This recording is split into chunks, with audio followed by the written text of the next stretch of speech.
நான் தேன் வாங்கினேன். தேன் பியூர் தேனானு தெரிஞ்சுக்கிறதுக்கு வேண்டி தான் இந்த டெஸ்ட்டு. பாத்திரத்தில் கொஞ்சமாக தேன் விட்டுக்குருவோம். இதில் நம்ம கொஞ்சம் தண்ணி ஊற்றி பார்ப்போம். கொஞ்ச நேரம் அது அப்படியே இருக்கட்டும். அடுத்து ஒரு கிளாஸ் எடுத்துகிட்டு இந்த கிளாஸ்லேயும் கொஞ்சம் தேன் விட்டு பார்ப்போம்.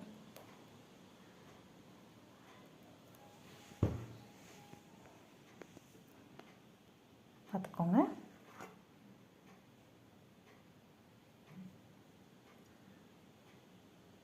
பார்த்தீங்களா, இது இப்படி ஆட்டுறப்போ அந்த தேன் கூடோட அந்த ஷேப்பு வந்துச்சுன்னா இது வந்து ஒரிஜினல் தேன். இதுவே சர்க்கரை பாலாக இருந்துச்சுன்னா நம்ம சர்க்கரை ஏதாவது கரைச்சி வச்சுருந்தாங்கன்னா இந்நேரம் வந்து தண்ணியில் இது கரைஞ்சிருக்கும். இன்னும் கரையாமல் இருக்குது. அப்போ இதுவும் ஒரிஜினல் தேன். உங்களுக்கு இப்படி தேன் வேணும்னா இந்த நம்பருக்கு ஃபோன் பண்ணுங்கள். உங்களுக்கு நாங்கள் அனுப்பித்தரோம்.